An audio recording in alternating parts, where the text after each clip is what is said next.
नमस्कार, पूज्यनगरी न्यूज मध्ये आपलं स्वागत आहे। आता पाहूया ठळक घडामोडी। पूज्यनगरी न्यूज मध्ये आपले स्वागत आहे।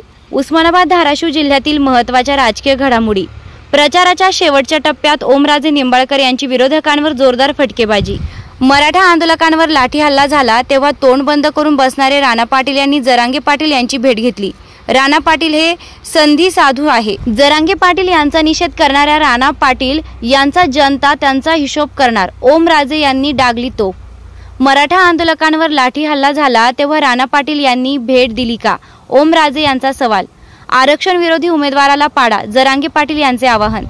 मराठा समाजाच्या आरक्षणासाठी लोकसभेत आवाज उठवणारा मी एकमेव खासदार आहे म्हणलं होतं, ती बी मागणी त्या ठिकाणी मान्य करीना गेलं, म्हणून जरांगे पाटील फडणवीसला बोलला। जरांगे पाटील फडणवीसला बोलल्या जणू आपल्या बापाला बोलल्यावर ह्याला राग आला। अरे ती गरीबाचं लेकरू असताना त्या ठिकाणी आपल्यासाठी भांडतय, तुझ्याच्यानं काय करणं होत नाही तर तुझी झक मार गप तरी बस ना। महालक्ष्मी कन्स्ट्रक्शन विना रॅम्प 50 फूट विहीर व शेततळ्याचे खोदकाम योग्य दरात करून मिळेल। पत्ता वडनेर, तालुका परंडा, संपर्क 9075 42 66 42। आता बातमी विस्ताराने। फडणवीस यांचे पाय चाटणारे राणा पाटील यांना पराभव दिसू लागल्यानं जरांगे पाटील यांची भेट घेतली आहे। आरक्षण मिळत नसल्यानं जरांगे पाटील यांनी फडणवीस यांच्या विरोधात बोलल्यानं राणा पाटील यांना आपल्या बापाला बोलल्यासारखा राग आला होता व काळा दिवस आहे म्हणत निषेध केला होता। अशा संधी साधू राणा पाटलांचा जनता निवडणुकीत हिशोब करील असा जोरदार हल्लाबोल ओमराजे निंबाळकर यांनी तुळजापूर तालुक्यातील प्रचार सभेत बोलताना केला आहे। मनोज जरांगे पाटील आज ज्या पद्धतीने बोलले, सभ्यतेच्या मर्यादा मोडत जे बोलले, त्याचा मी निषेध करतो। माननीय मनोज जरांगे पाटील यांच्याबद्दल गरळ ओकणाऱ्या आमदाराचा आज आम्ही सकल मराठा समाज धाराशिव यांच्या वतीनं छत्रपती शिवाजी महाराज चौकात इथं जाहीर निषेध केलाय।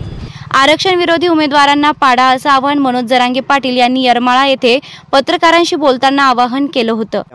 ही निवडणूक समाजाच्या हातात आहे, पण जो सगळ्या स्वराज्य अंमलबजावणीच्या बाजून राहील, कुणबी आणि मराठा एकच या कायद्याच्या बाजून राहील, त्याला मराठ्यांनी मदत करावी।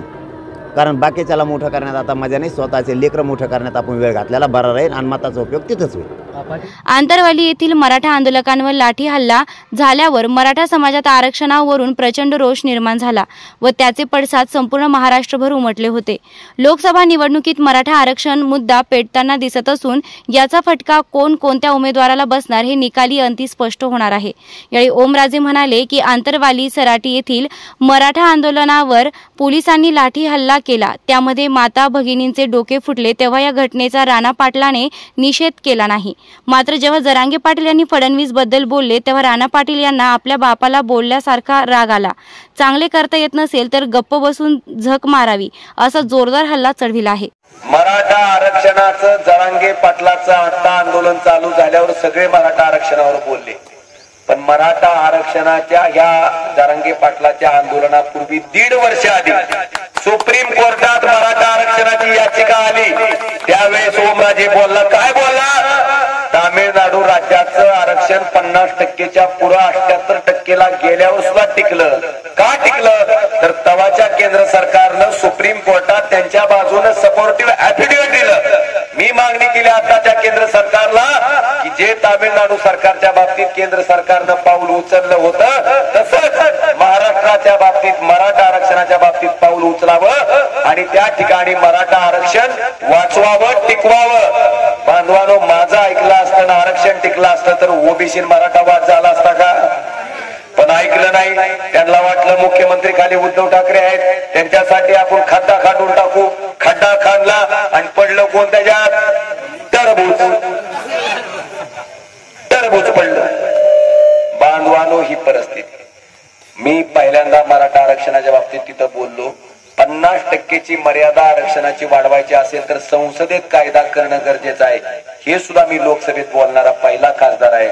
मला आपल्या सगळ्यांना विचारायचंय, जरांगे पाटलाच्या आंदोलनावर लाठीचार्ज झाला तेव्हा आपल्या आई बहिणीची डोकी फुटली, तेव्हा आपल्या इथल्या नाकातल्या नाकात शुद्ध बोलणाऱ्या आमदाराला त्याचा साधा निषेध तरी करावा वाटला का रे? नाही, निषेध तरी केला का नाही? केला नाही। बांधवानो, एवढंच नाही, ह्याच्यानंतर जरांगे पाटील उपोषण करायला लागले. आपला आमदार गेला तरी का तिथं? नाही, अजिबात गेला नाही. त्याच्यानंतर उपोषण केल्याच्या नंतर सरकार मागणी मान्य करतो म्हणलं होतं, ती बी मागणी त्या ठिकाणी मान्य करीना गेलं. म्हणून जरांगे पाटील फडणवीसला बोलला. जरांगे पाटील फडणवीसला बोलल्या जणू आपल्या बापाला बोलल्यावर ह्याला राग आला. अरे ती गरीबाचं लेकरू असताना त्या ठिकाणी आपल्यासाठी भांडतय, तुझ्याच्यानं काय करणं होत नाही तर तुझी झक मार गप तरी बस ना. तुला कोणी सांगितलंय वचवच करायला? पण त्या फडणवीसचे पाय चाटायसाठी ह्याच नालायक माणसानं सांगितलं की काळा दिवस आहे, निषेध करतो. त्यांच्यावर SIT स्थापन केली तेव्हा पाक वाचवणारी ही अवलाद काल कशी आठवण झाली रे तिथं जाऊन झक मारायची? तिथं जाऊन कशी झक मारायची आठवण झाली? मला सांगा का आठवण झाली? आता स्वतःची बायको पडतंय ही लक्षात आलंय आणि त्या जर पडल्या तर घरी पुन्हा पडीन चमच्याचाच मार आहे. म्हणून स्वतःच्या स्वार्थासाठी आज गरज आहे म्हणून तिथं झक मारायला गेले. अशा संधी साधू लोकांना मला वाटतं तुम्ही हिशेब करणं गरजेचं आणि तुम्ही करचाल हे मी या ठिकाणी आवर्जून सांगतो. एक ही दोन झाला की हिशेब त्याचा? दोन, लिंगायत समाज 12व्या शतकामध्ये समतेचा संदेश देणारे जगज्योती महात्मा बसवेश्वर यांना मानणारा लिंगायत समाज हा समाज त्या ठिकाणी कर्नाटक राज्यात सर्वाधिक आहे. त्याच्या खालोखाल आपल्या महाराष्ट्रात आहे. या समाजाला अल्पसंख्याक समाजाचा दर्जा द्या म्हणून मागणी करणारा ओमराजे निंबाळकर पहिला खासदार आहे.